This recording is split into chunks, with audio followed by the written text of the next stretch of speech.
নমস্কার, Assam prime network থেকে আমি ইন্দ্রাণী আপনাদের স্বাগত জানাচ্ছি।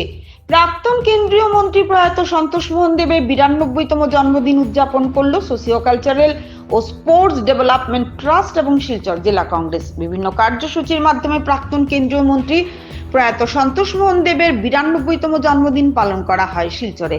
এদিন সোশিও কালচারাল ও স্পোর্টস ডেভেলপমেন্ট ট্রাস্টের তরফে শিলচর রাজীব ভবনের পাশে থাকা প্রয়াত সন্তোষ মোহন দেবের আবক্ষ মূর্তিতে পুষ্পার্ঘ্য ও মাল্যদানের মাধ্যমে শ্রদ্ধার্ঘ্য নিবেদন করেন ট্রাস্টের কর্মকর্তারা। তারা জানান, সন্তোষ মোহন দেব ওনার রাজনৈতিক জীবনে দেশ ও সমাজের উন্নতি সাধনে বিশেষ অবদান রেখে গেছেন।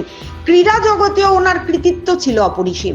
এদিকে শিলচর জেলা কংগ্রেস কমিটির তরফেও মঙ্গলবার প্রয়াত সন্তোষ মোহন দেবের 91তম জন্মদিনে শ্রদ্ধাঞ্জলি নিবেদন করা হয়। দলের তরফে ওনার আবক্ষ মূর্তিতে পুষ্পার্ঘ্য ও মাল্যদানের মাধ্যমে গভীর শ্রদ্ধা নিবেদন করার পাশাপাশি প্রয়াত দেবের জীবনের বিভিন্ন দিক এদিন আলোচনা করেছেন দলের কর্মকর্তারা। আজকে প্রয়াত নেতা সন্তোষ মোহন দেবের 92তম জন্মদিন উপলক্ষে শিলচর জেলা কংগ্রেস শ্রদ্ধার সহিত আমরা ওনাকে স্মরণ করি।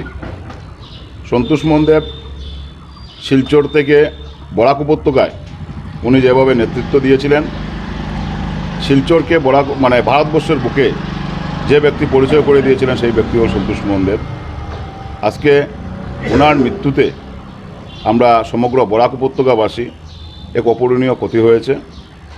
আমরা আজকে শিলচর জেলা কংগ্রেস বিভিন্ন কার্যসূচির মাধ্যমে ওনার জন্মদিন আমরা পালন করেছি, ওনাকে আমরা শ্রদ্ধার সহিত স্মরণ করেছি।